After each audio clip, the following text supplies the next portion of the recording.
Bonjour à tous. Vous me reconnaissez? Dans Sleep No More, le personnage le moins relou, la vidéo que vous allez voir spoil à mort. Elle est aussi longue que 3 visionnages successifs de Dimensions in Time, c'est-à-dire très longue. La Pepperpot Team s'en excuse. On dit un peu de mal. Désolé pour ça. Mais on sait tous que la saison 9 c'est une vraie tuerie. Enfin bon. C'est parti les zombies. La saison 9 est terminée? Il est temps de réagir à chaud. À froid. Bon, à tiède. Le principe des HO pendant toute la saison 9, c'était de vous faire un compte-rendu rapide à la fin de chaque épisode, quelques heures après seulement. On n'avait aucun recul dessus, c'était tout le principe. Sauf que là, du coup, vu qu'on a une vue d'ensemble sur l'ensemble de la série, justement, notre regard a peut-être changé sur certains épisodes. Du coup, on a regardé les épisodes de la saison 9 une deuxième fois pour voir si notre avis avait changé. Et cette fois-ci, on les a regardés en VOST pour être sûr de ne rien louper. On nous avait posé plusieurs fois la question, on avait répondu dans les commentaires, mais pas en vidéo. Comment est-ce qu'on notait HO, Julien? On notait selon 5 notes, je crois. Voilà, 5 critères. On avait tout d'abord l'histoire. Donc l'histoire, c'était tout ce qui était, l'histoire, le scénario. Les rebondissements. Donc les rebondissements, ce sont les retournements de situation, c'est s'il se passe des choses dans l'épisode qui nous surprennent. Ou pas. Personnages. Les personnages sont les personnages principaux, donc le docteur, Clara, et également les gentils. Les méchants. Les méchants, c'est tous ceux qui n'étaient pas dans le précédent. Après, par moments, c'est plus ambigu. La frontière est assez fine entre les gentils et les méchants. Et du coup, on a mis juste les personnages secondaires dans méchants. Et la réalisation. Réalisation, c'est un petit peu tout le reste. C'est tout ce qui est son, tout ce qui est image, tout ce qui est rythme, musique. Effets spéciaux. Ouais, effets spéciaux. C'est un peu le ressenti global de l'épisode vis-à-vis de sa réalisation. Ce sont des critères vraiment subjectifs. On a choisi ces 5-là parce que c'était les 5 qui apportaient pour nous. Il y a des gens qui choisiraient de ne pas traiter un point entièrement sur les méchants et de plutôt mettre sur la musique parce que c'est ce qui les intéresse le plus. Nous, c'était les 5 points qui nous semblaient les plus importants. Une note, c'est subjectif de toute façon, puis même, vous allez voir qu'on n'avait pas forcément les mêmes avis sur tout. Et on a dit on donne une note au 5, on voit ce que ça donne au final, et ça sera notre note pour l'épisode. C'est pour ça que parfois les notes, elles sont un petit peu bizarres. Vous avez des 6,2, des 8,5. Sinon, on aurait donné 7 à tous les épisodes. C'est un peu ça, ils auraient eu 7 ou 8, et Sleep No More aurait eu 4. Voilà. Il y a ces 5 notes-là, sauf qu'on les a tous les deux notées. Donc en gros, la moyenne que vous voyez dans les HO, c'est la moyenne de 10 notes données par Julien et par moi. Donc c'est parti pour les 2 premiers épisodes. The Magician's Apprentice et The Witch's Familiar. Moi j'avais été vachement déçue par Witch's Familiar, dont j'attendais beaucoup parce que je trouvais que Magician's Apprentice c'était vraiment bien, et j'avais trouvé ça très bavard. Et en fait, en les revoyant en VOSTF, je me suis rendu compte qu'il y avait beaucoup de choses que j'avais pas trop saisies. Au final, j'ai trouvé beaucoup moins barbant que dans mon souvenir. Donc après, on lui avait pas mis une mauvaise note, puis on n'avait pas trop descendu, même si on nous a dit qu'on l'avait descendu. Pareil. Je pense pas ne pas avoir compris le 2e épisode. C'est pas que j'avais pas compris le 2e épisode, c'est juste que je l'avais trouvé fort bavard, et que je me rends compte qu'en fait, c'est parce qu'il y a beaucoup de passages où j'avais pas complètement saisi le sens et où j'avais un petit peu perdu le fil en fait. C'est vrai qu'il y a ça aussi, c'est qu'on fait les critiques directement après avoir vu l'épisode, donc forcément il y a des jours où on est plus fatigué que d'autres. Si ça se trouve, on a regardé The Witch's Familiar, un jour on était fatigué et on n'a pas réussi à accrocher. En regardant en anglais, c'est pas notre langue natale quand même, et du coup, il y a plusieurs jeux de mots par exemple qui ont sauté, ou l'histoire des égouts qu'on avait compris dans sa globalité, et au final... Ouais, des petits détails qu'on n'a pas trop saisis. The Witch's Familiar, je pense qu'en comprenant tout, j'aurais mis un petit peu plus. Ouais, réalisation, j'avais mis 5. Parce que je m'étais vraiment ennuyée. J'aurais mis plus que ça maintenant. Mais après, voilà, c'était le principe. À chaud, ça m'avait pas plu la réal, et puis voilà. Magician's Apprentice avait mis 6 à l'histoire. L'histoire est pas terrible. Je te l'ai redit en revoyant l'épisode que j'avais trouvé que l'histoire était pas terrible. Enfin, l'histoire des avions est quand même pas très intéressante. Ouais, les avions, c'est un détail dans l'histoire. Au final, les avions fonctionnent un peu comme un MacGuffin. Un MacGuffin, c'est quelque chose où on essaie de faire croire que ça va être important. Mais quoi? J'ai le droit d'expliquer. À ne pas confondre avec un MacMuffin. Oui, donc un MacGuffin, comme je disais, c'est un élément de l'histoire. On essaie de nous faire croire que ça va être un élément central de l'histoire et que l'histoire va tourner autour de ça, alors qu'en fait, pas du tout, c'était juste un leurre. Les avions, c'est un peu ça, parce qu'on on a vraiment l'impression que l'histoire va tourner autour de ça, alors qu'en fait, on s'en fiche complètement, et au bout de 5 minutes, non, on s'en fiche en fait des avions, ça va pas être le principal. Mais après, ouais, j'ai pas trouvé que l'histoire était pas si palpitante que ça. Tout est absolument génial, le rythme est génial, les acteurs sont géniaux. Le disque de confession. Est-ce qu'on parle du disque de confession? Est-ce que C'est un peu le truc qui arrive comme un cheveu sur la soupe. Bah, comme d'habitude, oui. D'habitude. Mais on n'avait pas parlé dans la show parce que j'ai complètement oublié l'existence de ce Oui, truc. c'est vrai qu'au bout d'un moment, c'est un détail aussi, quoi. Ça fait avancer le... Et puis du coup, ça en revient au deuxième point du même genre qui lui est dans The Witch's Familiar, qui s'appelle l'hybride. Ah, l'hybride, j'avais oublié. Voilà, par exemple. Donc je crois qu'on a parlé dans aucun HO. Bah non, parce qu'on l'oublie à chaque fois.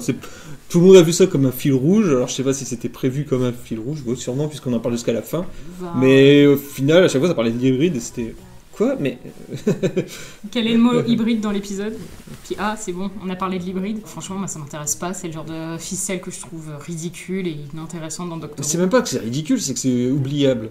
Ouais, voilà, c'est ça, c'est pas du tout détaillé, c'est le truc qui arrive un peu comme ça, par magie. Il y a des trucs comme certains petits détails, genre les mensonges de Missy, il y a deux vérités, un mensonge. Il y a deux vérités, du coup ça laisse des petites pistes. Il y en a plein comme ça. La fille de Missy. La fille de Missy, par exemple. Les trois vérités, c'est intéressant.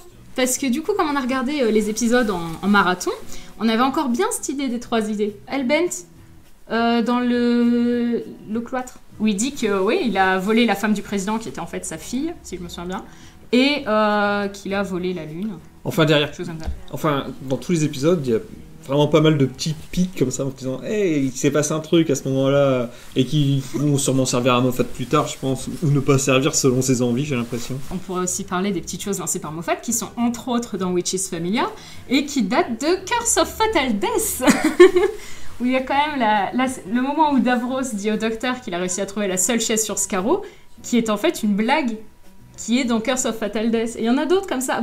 C'était dans la saison 8 où il avait déjà fait une blague avec... l'espèce qui communique avec leur flatulence. Sa devise, la devise du docteur. Oui, la devise du docteur de Day of the Doctor. Le fameux Never Cruel nor Cowardly qui est utilisé plusieurs fois dans la saison 9 et qui en fait est sorti dans Curse of Fatal Death comme étant une blague. On va pas parler de ces épisodes et où on a dit n'importe quoi. Passons à l'épisode 3 et 4. Under the Lake et Before the Flood. On a mis combien d'épisodes? On a mis 6,7 à Under the Lake. Moi déjà, en les voyant, j'avais largement préféré Under the Lake à Before the Flood. Alors qu'en plus, il a une meilleure note, et de les revoir, ça m'a confirmé dans cette idée-là. Je ne sais pas toi. Moi, je trouve que leurs notes sont méritées. 7 sur un bon épisode, ça fait 14 sur 20. Moi, quand j'étais au lycée, 14 sur 20, c'était une bonne note. C'est moi qui l'ai un peu abaissé, qui a un peu détruit Under the Lake en mettant 4 au rebondissement. 4 au rebondissement d'Under the Lake?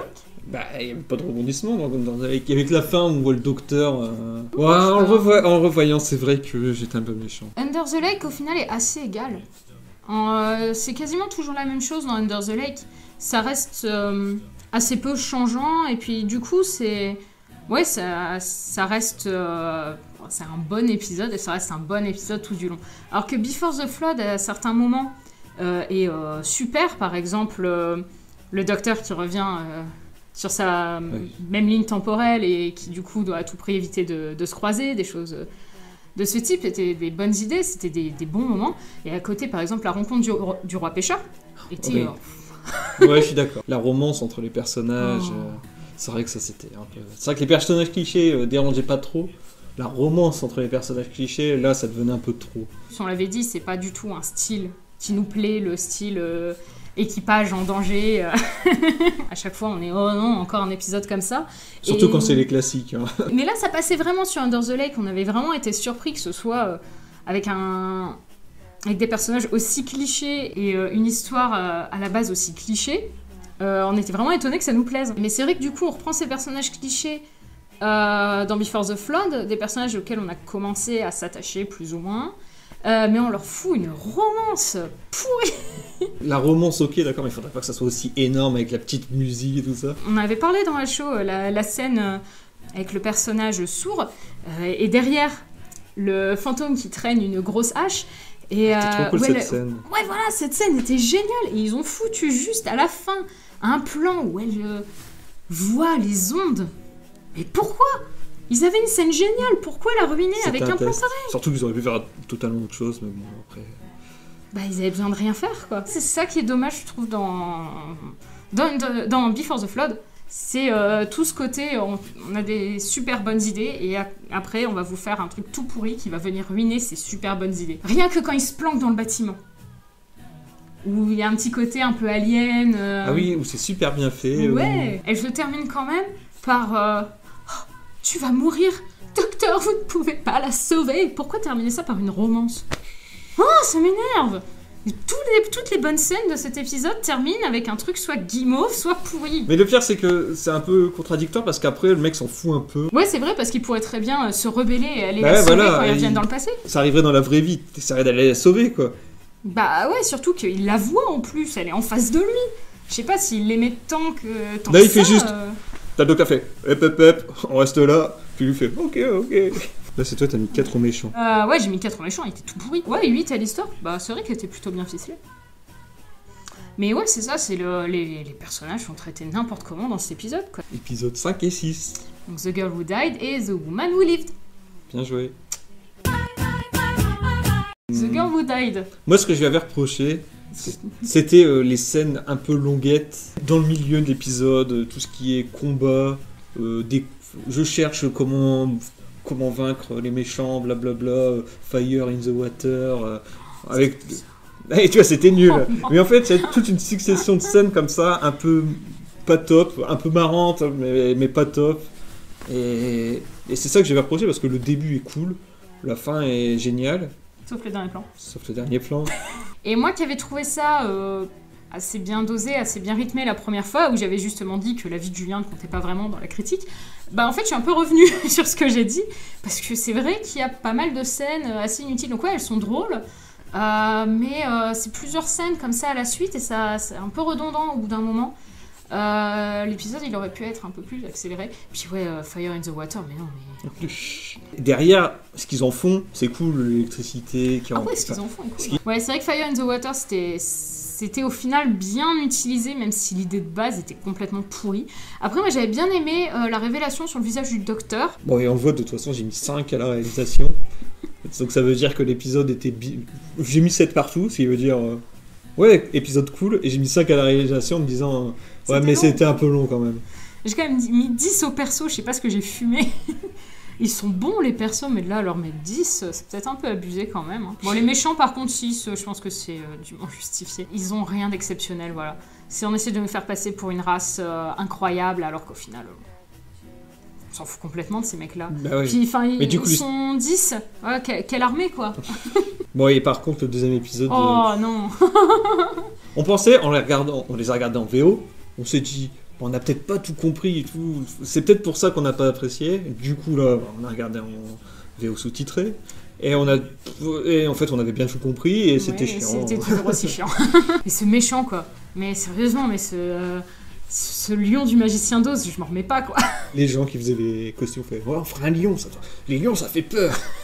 Ouh là là, où les lions. Là, c'est vraiment le pire méchant qui existe, quoi.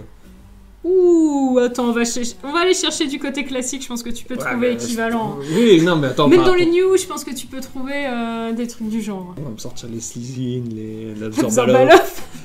Vous savez quoi? Je trouve ces méchants encore plus nuls que l'Absorbaloff. Oula, tu vas loin.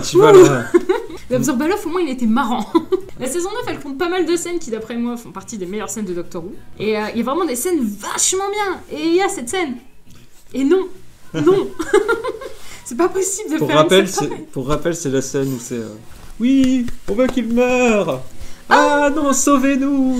Ouais, bravo, ils l'ont sauvé. Il y a des boules de feu qui tombent du ciel par une faille ouverte par les hommes lions à travers un type. Voilà. Alors ils peuvent tuer n'importe qui, ils en ont absolument rien à foutre. Enfin, le lion, je vois pas ce qu'il y en a à foutre. À Tudor, alors on se fout un peu de tout le monde. Ils peuvent tuer n'importe quel clampin qui passe. Avec ce truc, quand il suffit de l'enfoncer. Enfin, c'est censé être des méchants, ils sont censés être... Mais non, il faut qu'ils aillent sur la place publique. Comme elle dit, avoir un minimum de sens moral. Vu que lui, il est condamné à mort, ça changera rien qu'il soit mort comme ça plutôt que pendu. Sauf que comme il est gracié grâce au docteur, bah il est plus du tout condamné à mort. Donc elle le tue quand même. Enfin bref, cet épisode-là, c'était vraiment pas terrible. Enfin, les persos se sont quand même pris 8. Mais les persos sont pris 8 et c'est justifié. Parce que c'est le méchant qui est pourri. Le méchant, je lui ai mis 2, tu lui as mis 3. Bah, j'étais sympa, moi. 3, parce que j'aimais bien sa belle chevelure. Ça me rappelait la crinière de Matt Smith, et du coup, bah, j'ai mis 3. J'ai rajouté plus 1 pour ça. Et les personnages, je trouve que c'est justifié 8 parce que bah, ils ont un feeling plutôt sympa. Il y a toute la scène où ils font le cambriolage qui est cool, où ils sont assez fun tous les deux. Après, et puis l'histoire d'Achilder. Ouais, toute l'histoire d'Achilder, le fait de vivre éternellement. Je trouve que c'est intéressant de prendre l'immortalité du côté, bah, tout ce qui vous est cher va mourir. On voit défiler les époques, mais qu'au final, on fait pas vraiment partie d'une époque en particulier. Achilder, elle a envie d'aller plus loin dans le futur parce qu'elle s'ennuie là où elle est. C'est un peu toujours la même chose. Et puis, dès qu'elle s'attache à quelque chose, ça la fait souffrir. Je trouve que c'est un traitement intéressant de l'immortalité. Par exemple, avec Jack Harkness, on n'a pas du tout son ressenti sur... Enfin, un petit peu son ressenti sur l'immortalité, mais c'est quand même... Il y a quand même une grosse différence, c'est que lui, il peut voyager dans le temps. Et voilà, il peut voyager dans le temps. Et ce qui change beaucoup de choses au final. Et je comprends même pas pourquoi le docteur ne veut pas la prendre avec lui. Bah au moins, elle a changé d'époque. Épisode 7 et 8. Donc The Zygon Invasion et The Zygon Inversion. Le premier apporte le deuxième en fait. C'est qu'au début on a des Zygons énervés et à la fin on a des Zygons énervés. Il s'est pas passé grand chose au final, à part qu'on a appris à connaître les raisons de leur courroux. Du coup d'ailleurs j'avais mis 5 à l'histoire et toi aussi t'avais mis 5 à l'histoire. Ouais, parce que ça avançait pas du tout. Non. Tout était cool, mais l'histoire au final était un peu... C'était un peu exposé des faits. On n'avançait pas vraiment dans l'histoire des personnages, c'était juste le docteur et Clara qui découvraient... en gros, ce qui se passait par rapport aux Zygons. Du coup, oui, l'histoire stagne. Alors que pourtant, on a mis quand même des bonnes notes au rebondissement. Par exemple, ce cliffhanger à la fin, où on sait très bien que de toute façon, il va bien se passer quelque chose, parce que c'est quand même le docteur. No, not the doctor, he can't be dead! On pourrait compter le nombre d'épisodes où le docteur va mourir dedans. Il y a aussi cette scène avec Clara, où on sait pas encore que Clara est un Zygon. Ah, ça, c'était drôle à regarder en sachant que c'en était un. C'est vrai qu'en fait, il y a un truc... c'est totalement débile ce que je veux dire, mais quand on le regarde la deuxième fois, ben, on sait ce qui se passe à la fin, et du coup, on le voit pas du tout de la même façon. Et là, on le sait que Clara, quand elle sort, c'est un Zygon, alors que la première fois qu'on l'a regardé, peut-être que vous, gens intelligents, vous l'avez compris tout de suite, mais nous, on n'avait pas du tout capté ça. On s'est dit, bon, bah voilà, elle est sortie. Surtout qu'elle reprend son téléphone derrière en faisant « Ah, tu viens de t'appeler Docteur Disco au téléphone Puis là, de savoir que c'est déjà Bonnie, c'est assez fun à regarder parce qu'on voit tous les moments où elle fait « Oh mon Dieu, les Zygons nous attaquent !» alors que c'est très bien ce qui se passe. Mais du coup, on la voit pas de la même façon. Toutes ces phrases, prennent un... Ouais, elles prennent un autre sens en fait. Un autre sens. Et rien, elle pose des questions, elle arrête pas de poser des questions à tout le monde. Oui, combien vous êtes et tout ça. Et dans ce double épisode, il y a quelque chose qu'on a relevé, que tout le monde a relevé et qui tombait... presque à point sur l'actualité, c'était tout le traitement du terrorisme, des groupes extrémistes qui au final font passer une minorité, enfin un groupe ethnique pour ce qu'ils ne sont pas, en tenant des propos extrêmes au nom de tous, qui sont des propos qui ne sont pas tenus par les autres. Dans Zygon Inversion, il y a ce Zygon qui est dévoilé par Bonnie, dont la seule envie était de rester caché et de vivre parmi les humains, et qui au final... complètement démasqué aux yeux des autres et sa vie est complètement détruite par ça, par justement ces extrémistes qui veulent le faire passer pour ce qu'il n'est pas. Et ça tombait à point nommé pour l'actualité au final. Ouais, largement. Le discours anti-guerre du docteur qui est toujours aussi poignant dès qu'on le réécoute. C'était vraiment un épisode qui faisait vraiment écho à l'actualité et un discours du docteur qui est vraiment important et qu'il faut se remettre en mémoire tout le temps. Faut vraiment pas oublier ce discours, c'est un discours qui est vraiment bien écrit. Après, il changera pas forcément des avis. C'est ce qu'on dit d'ailleurs dans le HO. Si c'était aussi simple, on l'enverrait à tous les Parce que là, quand même, c'est... Je fais mon discours. Le discours est vraiment génial. Hein. Mais derrière, c'est... Ouais, t'as raison. Allez, mon ami, prenons-nous la main et allons... sauver la Terre. C'est un épisode de Doctor Who, on va pas lui demander... Ouais, voilà, c'est ça. Puis ils sont quand même obligés d'aller un peu vite. ils ont que 45 minutes pour traiter le truc. Je trouve que le message de l'épisode est vraiment honorable et que c'est très très bien traité. Et d'utiliser les Zygons pour faire ça, c'était une idée absolument géniale. La scène de l'église qui était dans Invasion, du coup, celle-là est... c'est poignant aussi. Ouais, c'est poignant. Puis on se dit, ouais, c'est des mecs de Unit, ils sont quand même censés être entraînés pour ce genre de situation.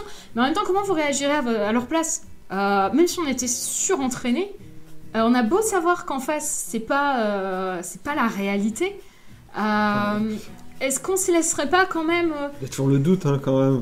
Ouais, voilà. Mais... Enfin, voilà, de la façon dont c'est dit, même s'il dit ouais, je m'en rappelle plus du nom de ton nounours. C'est vrai que c'est intéressant de se dire, justement, ce côté, bah, on est humain, on a des sentiments, et puis, ces gens, on les connaît. Et ça envoie en plus un truc sur, ces gens-là, on les connaît, on n'oserait pas les tuer, pourquoi est-ce qu'on tuerait d'autres gens? Et cette scène sur les escaliers, ça me fait vraiment penser, du coup, à son discours où il dit, quand vous tirez la première balle, vous ne savez pas les enfants de qui vont mourir. Il y a aussi, surtout dans le deuxième épisode, Clara, Jenna Coleman, en finale, qui est vraiment au top. Ah, splendide, ouais. Bonnie, au final, c'est pas du tout son personnage, et on le sent que c'est pas le même personnage, quoi. C'est vraiment un personnage différent. Ouais, elle traite vraiment les deux personnages de façon très très différente. On les voit pas comme tiens, c'est Clara Bliss. On voit vraiment Bonnie et Clara.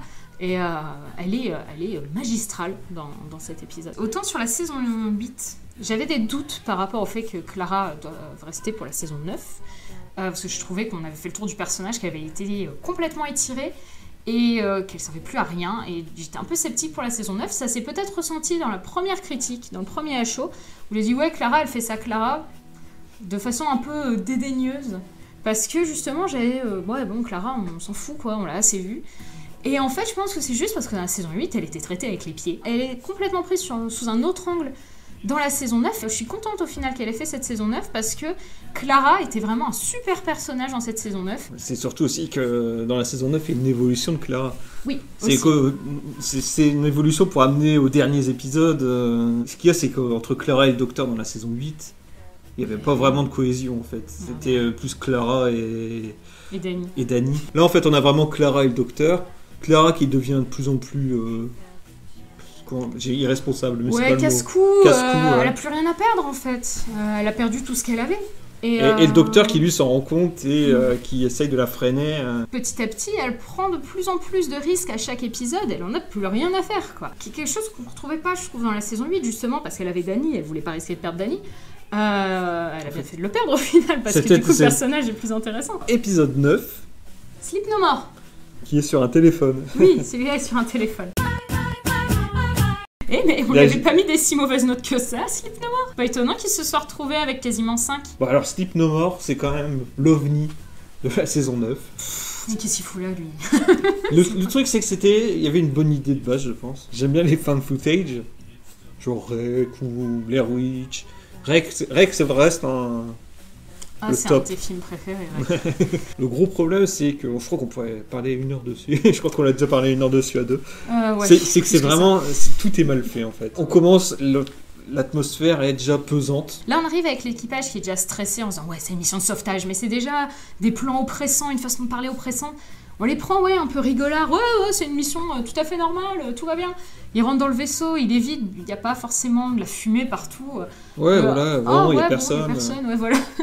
Enfin, donc, bref. on peut explorer. Et resserrer le truc de plus en plus. Faire de plus en plus oppressant. Le pire là-dedans, c'est que ils font un truc très oppressant. Ils voient les monstres. Déjà, ils voient les monstres directement. Et derrière, on arrive dans un espace super lumineux, là où il y a le Morpheus. C'est un espace super lumineux, la petite musique, il n'y a rien qui fait peur, on est un peu protégé, on se sent protégé. Mais ce qu'il y a, c'est que ça arrive au bout de... 8 minutes, on a regardé. Je pense qu'il manque pas grand-chose pour en faire un bon épisode au final. Mais ouais, en fait, le concept est génial, mais rien que montrer les méchants tout de suite... Le méchant devrait le voir qu'à la fin. Ouais, voilà, ça devrait jouer sur le suspense. Au bout de 8 minutes, on voit le méchant, c'est quand même pas cohérent. Avec ce type d'épisode, on n'avait pas besoin de les voir, ils auraient pu juste entendre des bruits, des je ne sais quoi, et aller se réfugier. Voilà. Rien que... ils découvrent le vaisseau vide, voilà, ils tombent sur Clara et le Docteur, c'est pas forcément oppressant, c'est juste c'est lui, il se passe des choses louches, la station répond pas, d'accord. Et ils arrivent dans cette salle, et là ils apprennent ce que c'est Morpheus, c'est machin truc. Ils commencent à partir en exploration, petit à petit c'est de plus en plus louche. Là le Docteur, petit à petit, commence à comprendre qu'il y a un truc louche, que c'est sûrement lié à Morpheus, qu'il avait mal senti dès le début. Et voilà, là, rien que là, on fait monter un suspense, on fait monter la tension, rien qu'en faisant un truc aussi bête que ça, qui est un développement logique de film d'horreur, qui est le développement d'Alien, par exemple. Ouais, beaucoup de films en fait. Rien que ça, l'épisode aurait été vachement bien. Et tout ça sans copier vraiment les films d'horreur, parce que ça aurait resté un... Non, parce que le concept était original. Voilà, bon, les crottes d'œil, bof, mais... Les crottes d'œil. Les méchants en crottes d'œil. Gâtisse, sans rire. Mais rien que dans l'écriture, ça pêche. Les personnages sont très mal écrits. Le docteur et Clara n'ont au final pas beaucoup d'utilité dedans. Les autres personnages sont complètement anecdotiques, on s'en fout. C'est même pas qu'ils sont forcément clichés comme ça a été le cas pour Under the Lake. Ouais, le seul que je retiens, c'est celui qui est censé avoir 5 ans. Et la fin est cool après. La fin est vachement cool, ouais. Mais voilà, les méchants, on les connaît depuis super longtemps. Les méchants, on aurait dû les découvrir 10 minutes avant la fin. C'est un épisode qui, voilà, a des très bonnes idées, mais veut s'approprier un genre dont il prend pas les codes. Et c'est bien de déranger les codes, mais faut quand même les respecter un minimum pour obtenir quelque chose comme on veut. Pour les méchants, on avait mis 6 quand même. On est sympa. Sans rire. Oh ouais. Mais même réalisation 6 et 7. On a été sympa sur les notes. Je pense qu'on n'a pas voulu trop le descendre en se disant. Il y a aussi quelque chose, c'est qu'on l'a fait. On était dans une petite chambre d'hôtel avec une petite télé. On était 4, donc plus tendance à rigoler, à dire des conneries. Et du coup, on s'est aussi peut-être dit bon, il faudrait le revoir. Parce que c'est vrai qu'on en était sortis comme ça, d'ailleurs de dire ouais, on n'a pas dû le voir dans des bonnes conditions. Ça doit pas être si nul que ça. 4,9, je trouve ça vachement bien noté pour ce que c'est comme épisode. Ouais, j'ai même Capaldi, au final, il est tellement porté par une histoire pourrie. Vu qu'il regarde la caméra, puisque des fois c'est Clara, il regarde Clara et c'est la caméra. J'ai l'impression que j'ai dit, mais qu'est-ce que je fous là? Sortez-moi de là. Le pire, c'est que c'est son préféré de la saison. Enfin, ça, c'est ce qu'il dit. Si ça se trouve, ils ont dit ça juste pour dire, ouais, cet épisode est bien, regardez, c'est le préféré de Peter Capaldi de la saison. J'arrive pas à me dire que Peter Capaldi, qui est un homme de bon goût, aime cet épisode. C'est juste pas possible. Épisode 10. Face the Raven. On revient sur les bons épisodes. Ouais, quand je vois les notes, celui-là, il est à 5,9 et 4,10. Parce qu'il est mérité. Ah bah c'est totalement mérité, bah oui, on l'a pas mis comme ça pour le kiff. C'est mérité pour nous. Pour nous. Après, il y a des gens qui n'ont pas aimé Face the Raven. Face the Raven, la fin parfaite pour Clara. Moi, je trouve que c'était une bonne... Sur le H-Plan, en plus, on avait très bien dit, bah voilà, Clara est morte, c'était très bien, c'était bien fait. Sachant très bien qu'on allait la revoir, puisqu'on a été spoilé dans tous les sens... par la BBC, par Doctor Who Magazine. Après, on savait pas si c'était Clara vraiment ou pas. Est-ce que c'était pas une Clara alternative J'aurais bien aimé, j'aurais préféré. Mais on va rester sur Face the Raven pour le moment. Dans Face the Raven, à la fin, on s'est dit... Ouais, il a osé, quoi. Il a osé, et au final, j'étais contente. C'est la mort qui lui convenait. Tout à fait le personnage de Clara, et puis tout le personnage qui a été développé cette saison-là allait dans ce sens. Et c'était une mort qui lui convenait parfaitement. Voilà, elle a voulu sauver quelqu'un en croyant que derrière, le docteur allait la sauver elle. Et en fait, non, le docteur peut pas la sauver. Mais, et puis elle assume les conséquences de ses actes. Et c'était une fin super pour Clara. Moi j'avais bien aimé le départ tout simple dans Destiny. Parce que moi j'aime bien les fins simples, sans fioritures. Parfois c'est un peu abusé dans les classiques, les fins c'est ouais vas-y, pas plus dans le bus. Salut. J'aime bien ce côté un peu minimaliste. Je trouve qu'avec les Ponds, ils en avaient fait trop. Avec Donna, ils en avaient fait trop. Avec Rose, ils en avaient fait trop. Ils en font toujours trop maintenant. Non, la fin de Martha était bien. Ouais, mais parce que Martha, tout le monde s'en foutait. Ouais, bon, d'accord, peut-être. En fait, dès qu'un personnage est énorme, ils peuvent pas le faire partir comme ça, tout simplement. Bah regarde, par exemple, le départ de Sarah Jane dans les classiques, c'est un petit peu « Wouh, youpi, tralala, je me casse » et puis on s'en fout, quoi. Là, pour le coup, c'était un peu trop abusé. C'est plus les années 70, maintenant, quand on a un gros personnage... il lui faut un départ normal. Ouais, mais du coup, voilà, c'est tout le temps plus dans la surenchère. Clara, elle meurt 20 fois. Donc, il y a cette fin que je trouvais cool dans Destiny. C'est le Last Christmas. Qu'elle meurt dans son lit, ça aurait été beau. Ouais, après. Donc en fait, c'était plein de fins cool, mais elle meurt tout le temps. Le vrai départ, c'était un peu le départ de trop. Mais après, ça a été plutôt bien traité. C'est son 10e départ au bout d'un... Ouais, voilà, c'est ça nous fait plus grand-chose, quoi. La mort était bien. La fin, la vraie fin... c'était moins émouvant. C'était un super bon épisode, j'ai adoré l'histoire. Les décors étaient super beaux. Les décors étaient magnifiques. Un peu le chemin de traverse. Riggsy, il était un peu inutile. Alors moi j'aime bien Riggsy. C'est pour ça que j'ai mis 9. En fait, j'ai juste descendu d'un point par rapport au traitement de Riggsy. J'ai beaucoup aimé son personnage dans Flatline. Et j'étais vraiment contente de retrouver Riggsy. Puis là, ça démarre bien avec sa fille et tout. On se dit, oh, c'est mignon. Ouais, voilà, c'est un prétexte en fait. Et c'est dommage d'avoir réutilisé ce personnage uniquement pour en faire un prétexte. Sur la mort de Clara, la musique, mais qu'est-ce que c'est que ça, quoi? C'est la musique qui gâche tout. Alors que la scène est fantastique et je pense que rien que... Moi je suis adepte, vous avez dû vous en rendre compte sur Heaven Sent, des absences de musique. Je trouve que les absences de musique sont quelque chose dans ce genre de scène qui peuvent vraiment apporter un vrai plus. Essayez d'imaginer la scène de la mort de Clara, sans musique, avec juste le croissement du corbeau, le bruissement des ailes, et même là on n'entend pas le cri de Clara et je trouvais ça très bien de ne pas mettre le cri de Clara. Très bien. de rester sur un silence lourd, pesant. Ça aurait été beaucoup plus sobre. Parce que c'est vrai que cette scène, le seul petit défaut, c'était vraiment cette musique. Je pense que c'était par rapport à la musique qu'on avait mis 9 et pas 10. Bon, on passe à l'épisode 11. Et Vincent Le meilleur épisode de Doctor Who, soyons francs, depuis 1963, pour toi. pour moi. Moi, j'ai préféré Horn of Vineymans, par exemple. Donc c'est le meilleur épisode de Doctor Who depuis 1963, c'est bien ce que je dis. C'est un des meilleurs épisodes de Doctor Who. C'est un épisode mais tellement bien ficelé. Si vous regardez cet épisode et que vous n'aimez pas Peter Capaldi après, mais je ne vous comprends pas. C'est incroyable sa performance, c'est incroyable. Il tient 45 minutes tout seul comme ça. Il y a des petits détails quand même. Il y a Clara. Qu'on la voit de dos, ça me dérange pas trop, tu vois, qui dans le. On la voit complètement, on l'entend parler, on la voit, ça m'a un peu dérangé. Parce que c'est vrai que de dos, c'était sympa de la voir de dos dans son espèce de Mind Palace. C'est pour partir sur les détails. Le truc de l'espèce de Mind Palace, justement, avec Clara dedans. Sur le coup, ça m'avait dérangé, moi je me souviens. Surtout, on était. Mais pourquoi. La vraie question, c'est pourquoi ils ont choisi le Tardis ? Parce qu'ils auraient pu faire un autre endroit, enfin, je sais pas. Ouais, mais c'est ce qui est le plus important pour lui. Mais en fait, le problème, c'est que le Tardis, on le voit tellement souvent que quand il est tombé, je me suis dit, il est tombé dans le Tardis. Oui, c'est vrai, ça fait ça un petit peu. Je crois que c'est fait exprès aussi. Après, quand on part du principe, oui, bon, c'est le Tardis. Ok. Ouais. Une fois qu'on s'est fait à l'idée, en fait, moi ça m'a paru logique en fait. Sur le coup, au début, en effet, je me dis, mais qu'est-ce qu'il fout là, le Tardis ? Puis il rentre comme ça, whoop là. Quand je vois les notes, je me dis, si on l'avait renoté hier, il aurait encore plus que ça. Oh oui, Enfin, toi, t'as mis 10 partout pratiquement. Ouais, c'est pas réel. Il se serait pris 10 en réel, il aurait eu 10 sur 10.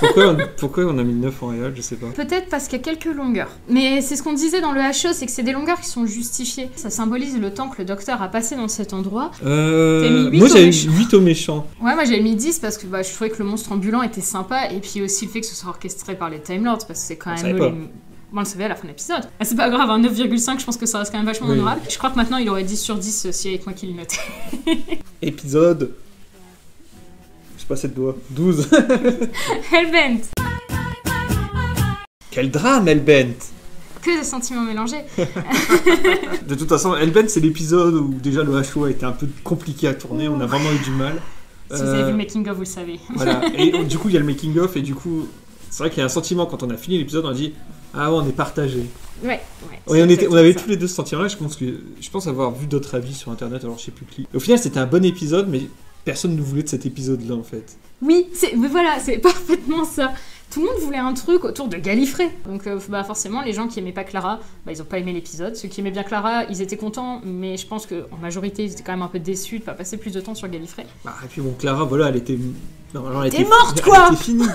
Qu'on la revoit au début, que le docteur lui raconte l'histoire, ça passe. Que toute l'histoire tourne autour d'elle, ça a été compliqué à avaler sur le coup, je pense. Même le truc de l'arrêt où il va la chercher et tout. Mais ça, je trouve ça super bien fait. Sauf que je pense que Clara, fallait la laisser où elle était. Alors techniquement, oui, elle est morte dans Face the Raven. Ça, c'est pas changé. C'est un petit peu dérangeant d'en avoir refait 3 tonnes sur Clara, alors qu'elle était morte et elle était bien où elle était. D'un autre côté, on dit ça, mais c'est ce qui fait la force de l'épisode aussi. C'est que le docteur, il a pas encore oublié Clara et il a besoin de la sauver parce que... depuis le début, c'est ce qu'il fait, et là, il a encore besoin de la sauver une dernière fois. C'est un épisode bien, mais c'est un épisode too much.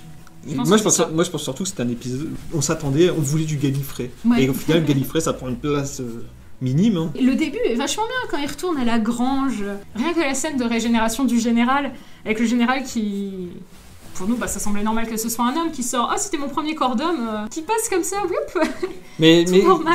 c'est le truc bien, c'est le truc chiant de Moffat. C'est pour ça que beaucoup de monde l'aime pas. Il fait des petits pics comme ça, des gens vont se faire des théories énormes là-dessus, et derrière, il en fait rien en fait. Il en fait rien, et c'est justement pour ça que nous, en soi, on les aime bien. Parce qu'on n'est pas adepte des fans, des théories de fans. Parce qu'on se dit, ça pourrait être cool qu'il exploite ça, mais on commence pas à se faire plein d'idées autour. Les théories de fans, c'est vraiment pas mon truc, parce que après, si c'est pas comme on a pensé, justement, on est déçus. Du coup, Moffat, j'ai rien contre lui. Je fais des vannes contre Moffat, mais j'ai rien contre Moffat. C'est comme Eccleston, on fait des vannes sur Eccleston, mais c'est on l'aime bien quand même. On l'aime bien. C'est régulièrement, maintenant, il y a des gens qui viennent nous dire mais qu'est-ce que vous avez contre le 9ème Docteur ? Rien, on a absolument rien contre le 9ème Docteur, c'est de l'humour. On a dit que c'était le Docteur qu'on aimait le moins, et après c'est parti sur le truc de... on l'aime pas celui-là. La note est peut-être un petit poil élevée. Ouais, ce qui est bizarre, c'est qu'on en est sorti. On est sorti de l'épisode en faisant on est un peu partagé, Et au final, il y a des notes de malade. Alors, c'est peut-être qu'en mettant les notes, on s'est dit, bah ouais, bah ça mérite ça, quoi. Enfin, puis voilà. Hein. Ouais, voilà, en fait, on s'est dit que c'était pas ce à quoi on s'attendait, mais que c'était un bon épisode. C'est vrai que l'épisode en soi est bien foutu, c'est juste que c'est pas ce que les fans attendaient. Après, il y a peut-être aussi des gens qui n'ont pas aimé l'épisode. Hein. Oui, après, il y a aussi des gens qui n'ont pas aimé l'épisode. Il méritait peut-être pas quand même 8,8, je mettrais peut-être un petit poil moins. Bah, je pense que quand on a mis les notes, voilà, on s'est dit, bah, histoire, bah, c'était une bonne histoire. Hein. Réalisation, il y avait une bonne réalisation. Les méchants. Les personnages rebondissements, ouais, ils sont bien traités. Donc voilà, au final, ça vaut ça. C'est peut-être juste qu'on s'attendait pas à ça. Ouais, je pense que c'était ça. Ça répondait pas à nos attentes. Mais en y réfléchissant, c'est ce qu'on disait au début, si on avait dû donner une note globale, je pense que j'aurais mis 7 à l'épisode. Ouais, pareil. Mais qu'au final, en prenant différentes parties, ah ouais, ça c'est vrai que ça c'était vachement bien fait, ça aussi c'était bien fait, c'est pas ce à quoi je m'attendais, mais c'était bien fait. Bah du coup, ça a augmenté la note. Même s'il fait pas partie de la saison 9, on va quand même parler de The Husbands of Riversong. Merci. Là, c'est vraiment un des épisodes où j'ai vu... Ah, très très partagé sur cet épisode. Très partagé. On l'a regardé la première fois, on a mis une note, on a mis 5,9. On a vu les gens qui disaient « Waouh, c'était génial et tout ». On s'est dit « On a dû rater quelque chose ». Du coup, on l'a regardé. Ah, j'en suis toujours persuadée, il vaut 5,9. L'histoire en elle-même est pas top. Je sais pas, il m'a pas transcendé. Moi, les musiques m'ont profondément dérangé sur cet épisode. C'est un épisode de Noël qui parle très peu de Noël, à part qu'ils prennent une table le jour de Noël. Alors c'est génial, un restaurant super prisé où il n'y a pas de place pendant 4 ans. Le seul moment où il y a de la place, c'est un 24 décembre, ce qui paraît un peu bizarre pour un restaurant. Et en plus, sur une planète où la nuit dure 24 ans. Donc ça paraît un petit peu bizarre que là, que tous les ans, ils aient quand même Noël. C'est un peu bizarre. Le soir de Noël. Enfin bref. À part ça, il n'y a pas grand chose en rapport avec Noël, à part la musique. Elle est très forte et... Ouais, déjà. Sur des scènes qui n'ont pas de rapport avec Noël. C'est des scènes qui sont particulièrement drôles, puis mettre cette petite musique un peu... guillerette. Ouais, un peu guillerette. Vraiment musique de Noël et qui n'a rien à voir avec l'épisode. Et la musique m'a vraiment profondément dérangée. Donc en gros, dans cet épisode-là, on a 2 bons personnages et des trucs moins pas très bien quand même, faut l'avouer. Moi, il y a un truc qui me gêne dans cette histoire, c'est une véritable rupture dans le rythme. Il y a un début qui essaye de faire un petit peu « Oh là, on se marre » avec entre autres la musique marrante, qui en soi est pas mal, qui pourrait, si c'était un peu plus rattaché à Noël, faire épisode de Noël en effet. Et puis tout d'un coup, il y a la rupture quand il se crash. Et là, ça devient une immense guimauve. Juste comme ça. Normalement, de la guimauve, surtout quand vous faites comme si vous allez vous embrasser au moins 4 fois, au bout d'un moment, il faut s'embrasser. C'est un peu le plan que tout le monde attendait, vu l'ambiance guimauve, quand même. C'est vrai. Elle lui tape la bise, quand même. Ah, merci mon amoureux, je te tape la bise. Ouais, l'histoire, elle est moyenne. Elle est pas mauvaise. Le méchant, c'est le méchant qui détruit la note, au final. Hein. Ah ouais, non, mais le méchant...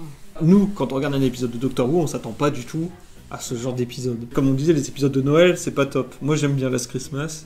J'aime bien Last Christmas et j'aime bien The End of Time. Ouais, voilà, normal. Et Last Christmas, c'était vraiment bien. Parce que c'était un épisode de Doctor Who. C'était un épisode de avec un fond de Noël, mais un épisode de Doctor Who. Alors que les épisodes de Noël d'habitude, c'est... Gnan. Alors je comprends qu'il y ait des gens qui aiment ça et qui sont fans de l'épisode 2. D'ailleurs, il va y en avoir beaucoup, puisque c'est les épisodes qui marchent le mieux. Ouais, 6 me semble tout à fait justifié. 7, c'est un bon épisode. 6, c'est un épisode un peu moins bon, mais qui restera pas en mémoire pour moi. Ouais, voilà, c'est ça. Est-ce qu'on peut parler du costume du docteur ? Oui. Il dit oui, ça c'est un costume. Je crois que c'est le costume le plus mal taillé du monde. Ça lui va pas en tout cas. Bah non, pas du tout. Peter Capaldi, c'est quand même un type qui sait porter les costumes. Pourquoi vous lui avez fait un costume pareil ? Ils avaient tout mis dans les effets spéciaux de la saison. dans les effets spéciaux de Gallifrey sur dans Hellbent. Je sais pas si on avait répondu à ça, mais on nous avait dit mais qu'est-ce que vous reprochez aux effets spéciaux ? C'est qu'ils soient moches, mais qu'en plus, ils sont pas obligatoires. Quand on voit Gallifrey de loin, c'est super beau, c'est super bien fait. Mais c'est quand on passe d'un étage, enfin d'un bâtiment à un autre avec une caméra qui vole, c'est beau pour 2005 quoi. Husbands of Riversong, les effets spéciaux étaient au final vachement bien. Le ciel qu'on voyait dans le vaisseau était vachement beau, les trous aussi. Et ce qui était vachement bien fait, c'est la tête qui s'ouvre. Ça, c'était trop bien fait. La tête qui s'ouvre, c'était quand même un truc indispensable. Enfin, ils auraient pu trouver un autre personnage, mais ça avait du sens. Le Capitole de Gallifrey, on s'en fout de le tourner autour. Et du coup, ils font des effets super moches pour un truc qui sert juste de transition. J'ai un autre exemple, hein. C'est Shielder à la fin de l'épisode oh mon Dieu. où ça tourne autour d'elle. C'est moche, ça sert à rien. Voilà, bon là on a relevé pas mal de petits points négatifs, ce qui est normal aussi parce que c'est on est plus tatillon, quoi. C'est une critique, hein. On pourrait tout aussi bien dire ouah, tout était parfait, tout était bien. On finit toujours par dire ce qui allait pas parce que on est fan et que du coup on pourrait dire à chaque fois waouh, c'est vraiment une bonne série, mais ça vous le savez quoi. Pareil, on dit tout le temps, pratiquement on se la chauffe, Peter Capaldi était grandiose. Oui, c'est juste parce que Peter Capaldi est un bon acteur. C'est beaucoup de critiques, beaucoup de détails qu'on va déterrer.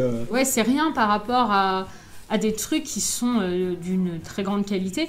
Et justement, quand c'est des trucs qui d'habitude sont de bonne qualité et là ne le sont pas, c'est normal qu'on en parle.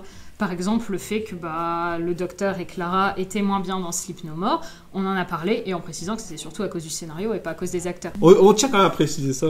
Enfin, je pense même que ça paraît évident. Vous êtes assez intelligent, vous qui nous suivez, vous êtes déjà intelligent puisque vous nous suivez. Une critique, c'est personnel, donc on met ça sur Internet au final, mais c'est vrai que...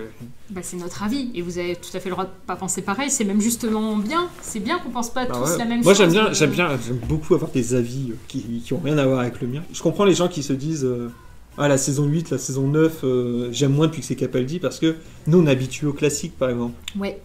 On a regardé les classiques. Je comprends que les gens qui aiment Tennant et Matt Smith, Capaldi c'est plus du tout la même chose quoi. D'ailleurs on a ce problème à chaque fois qu'on parle des classiques. On a envie de mettre Capaldi dedans, alors que ça n'a rien à voir.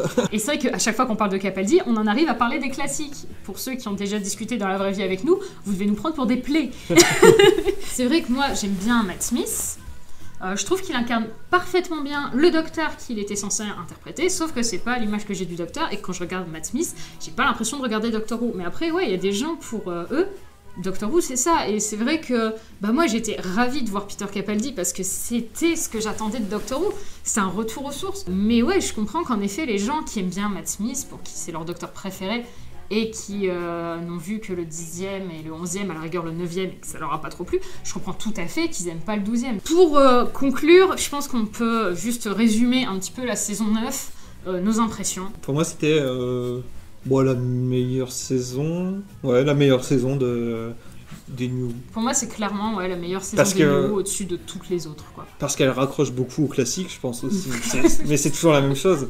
Même sur la forme, le fait de passer en double épisode, si on découpe les doubles épisodes en épisodes de 25 minutes, on se retrouve avec 4 parties, ce qui était le format des classiques. Du coup, il y a beaucoup de gens qui les ont trouvés très longs, ces épisodes, mais nous, on était ravis parce qu'on trouvait justement, en regardant les news, quasiment à chaque fois, que c'était beaucoup trop rapide. Moi, j'étais vraiment contente de retrouver ce rythme-là. Merci beaucoup de nous avoir écoutés pendant tout ce temps. Donc, n'hésitez pas à vous abonner, à partager la vidéo, à aimer, à commenter. On se retrouve dans les prochaines vidéos. Ils vont plus être des à chaud, du coup, on n'a plus rien à chauder. Zoubi les arbitres. Et à la... non. Give stuff away. Give stuff away. Give stuff away.